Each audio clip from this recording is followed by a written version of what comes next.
It's late again. The world outside is still, but beneath the surface, something is coming undone. A quiet dread lingers in the background, the sense that something essential has broken and no one knows how to fix it. Daily life goes on. The rituals of normalcy continue. Work, small talk, errands, scrolling. But underneath it all, there's a growing awareness that the world is shifting. The illusion of stability feels thinner with each passing day. It's not a theory or prediction anymore. It's something felt in the gut. Civilization isn't collapsing somewhere far away. It's unraveling slowly, silently, all around us. The signs are everywhere. A hollow economy. Division turned into ideology. Familiar faces that no longer feel familiar. And deeper still, a rising tension in the air. A breakdown of trust, a fraying of meaning. The center is not holding, and everyone feels it. They inundate you with noise so you no longer know what to focus on. They keep you afraid of the wrong things. Terrorists, immigrants, the other side. Endless threats keep you looking in the wrong direction, while the real danger operates unseen. History is repeating itself, and you can feel that too. You might not be a historian, but some part of you recognizes the pattern. Great civilizations don't fall in an instant. They rot from within, then crumble. It happened to empires of old. Rome, the dynasties of China, the kingdoms of every continent. Always the same story told in different languages. Prosperity, complacency, decay, collapse. For years, you assumed we were different. We have smartphones and space travel, science and democracy. Surely we're special, exempt from the ancient cycle of rise and fall. But that was another illusion. Ray Dalio, who studied the last 500 years of empires, found the same pattern repeating. Huge debts and economic bubbles, a widening gap between rich and poor, internal conflict tearing society apart, and eventually chaos and war. In Dalio's analysis, these ingredients combine into disaster. When economic hardships strike and the wealth gap is wide, nations erupt in civil unrest or revolution. And if that nation is also facing a challenge from a rising foreign power, it almost inevitably descends into external war. The old order collapses. A new one eventually rises from the ashes. It's happened over and over. And now it's happening to us. Think about that. Massive debt, a chasm between the elites and everyone else. Bitter internal strife, and an external enemy at the gate. Does any of that sound familiar when you look at the world today? You already know it does. We are living that script line by line, like oblivious actors reenacting a tragedy written long before we were born. In the United States and many other countries, the wealth gap is the largest it's been in living memory. People are working harder for less reward, while a select few accumulate unimaginable fortunes. The social contract is broken. When the next economic downturn hits, and it will, this powder keg of resentment will ignite. It always does. Now we see new demagogues rising everywhere. They feed on the frustration and anger in the streets. In country after country, politics has turned more tribal and leaders have developed a taste for autocracy. They scapegoat minorities, silence dissent, and insist that democracy and decency are luxuries we can no longer afford. Perhaps you've noticed it. A slow slide from open society to closed, from freedom to surveillance, from cooperation to tribalism. It's a global relapse into old habits we thought we'd outgrown. You live in a world where nearly everything is a performance, a distraction designed to keep you from noticing the prison being built around you. Bread and circuses, just as the Romans had while their empire fell. Only now it's infinite streams of digital content. The masses are kept fed on junk food and endless information, pacified and numb. Noam Chomsky described it clearly. The smart way to keep people passive and obedient is to strictly limit the spectrum of acceptable opinion, but allow very lively debate within that narrow spectrum. Look at the media. Pundits and influencers argue endlessly about left versus right, gossip and scandals. But the fundamental system itself is never questioned. You're given the illusion of free thought while your mind is quietly caged. Meanwhile, the real truths, the ones that would make people question everything, are drowned out. If you ever glimpse them, it's fleeting. Perhaps you catch a leaked report or an honest whistleblower, and for an instant the facade cracks. But then the broadcast resumes, and that crack is sealed with more noise. The machine of misinformation never rests. They inundate you with noise so you no longer know what to focus on. They keep you afraid of the wrong things. Terrorists, immigrants, the other side. Endless threats keep you looking in the wrong direction, while the real danger operates unseen. The best defense against democracy, after all, is to distract people, to make sure you don't notice how unfair society has become. And the ultimate distraction is to pit people against each other. Every screen and every advertisement whispers the same message. Stay asleep. Consume. Obey. Don't question. The result is a population so overwhelmed by spectacle and fear that it loses any will to resist, a society that has effectively put itself to sleep even as the house burns down around it. And it's working.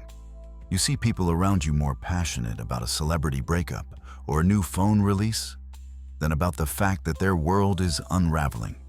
It's as if everyone is under a spell, lulled by endless entertainment. The truth could be right in front of them, and they'd just shrug and change the channel. Sometimes you almost wish you could be like them. To not care, to just enjoy whatever fleeting pleasures you can and ignore the bigger picture. Life might indeed be easier if you could believe the lie, but you're not like them. You wouldn't be here listening to this if you were. Something in you cannot completely shut off your mind. Something in you refuses the blue pill of oblivion. And that is your burden and your blessing.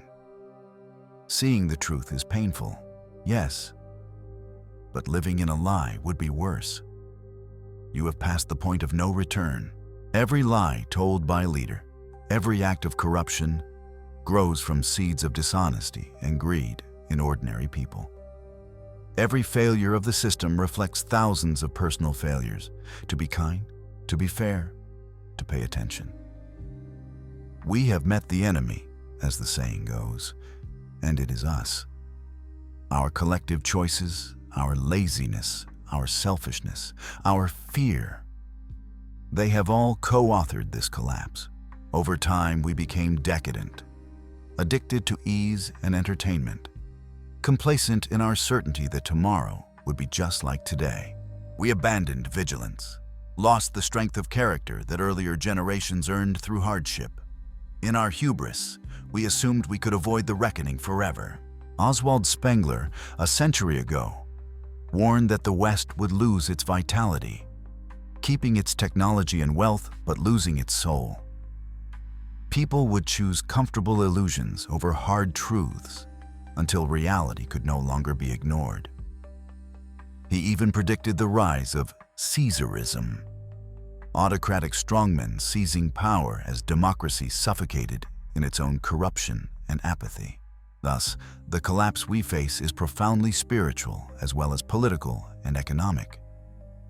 It is a falling apart of meaning, a crisis of faith in ourselves. The chaos out there is directly linked to the emptiness in here. When people no longer believe in anything higher than themselves, when cynicism becomes the norm, the society has no foundation left. It's every man for himself on a sinking ship. Realizing this can be utterly crushing. It means the battle isn't just to change some policies or oust some leaders. It's a battle for the human mind and soul. And that battle starts within you. It means looking in the mirror and asking, how have I contributed to this? How have I lived my life, with eyes open or closed, with conscience engaged or asleep? So you acknowledge it. You see your own capacity for ignorance, selfishness, and fear. And in doing so, you finally take responsibility.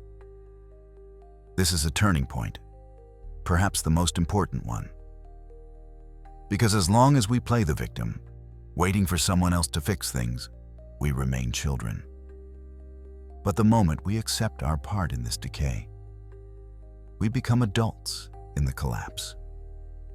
We become active participants in reality, not just passive sufferers. Most will never do this.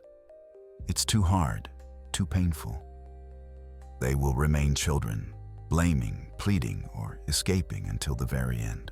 But a few will grow up. A few will face themselves fully. And those few will make all the difference, if not in stopping the collapse, then in shaping what comes after. You can be one of them. You can be among those who face the end of a civilization with eyes unclouded by lies. It won't make you a hero in any movie sense. No one may ever thank you or even know what you did. But it will make you one of the torchbearers of humanity, carrying the light of understanding through a long, dark night. Remember, when all else is lost, the human capacity to understand, to find meaning, to remember, is what rebuilds worlds. After the fall of Rome, it was the memory of Roman law, philosophy, and literature, kept by some that seeded the Renaissance centuries later. After wars and dictatorships, it's the survivors who remember freedom and truth that help society heal. In the same way, your awareness is a seed for the future. You might not save this civilization, perhaps no one can. But your clarity, your integrity, the way you live through this collapse, can plant the seeds for what comes next. Someone has to carry the knowledge of what was lost and why it was lost, so that those mistakes are not repeated, so that something better, wiser, can rise eventually. Until then, what do? You endure. You keep living in truth as much as possible.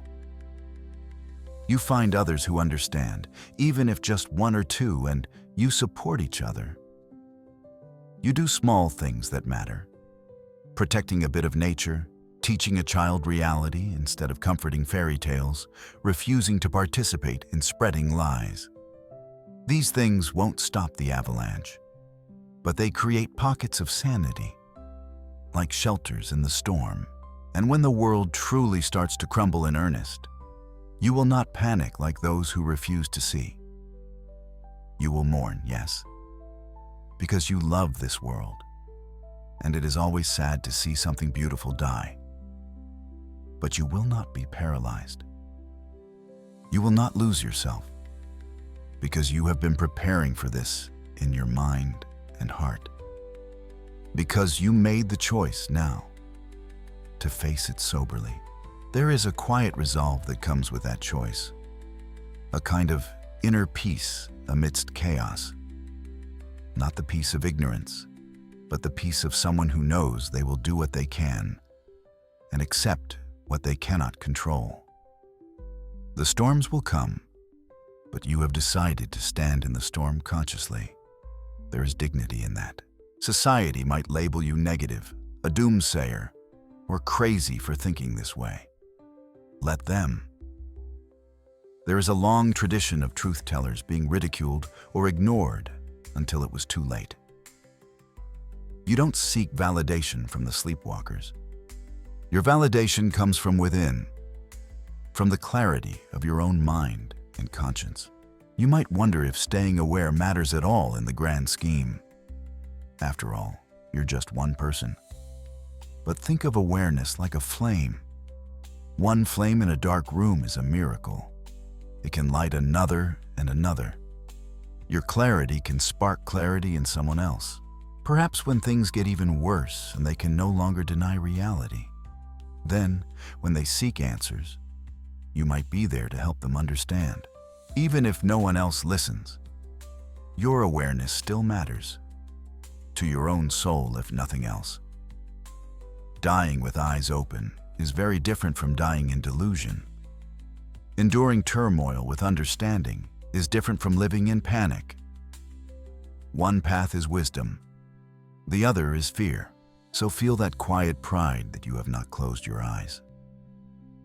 No matter how much society tries to seduce you into complacency, you remain alert.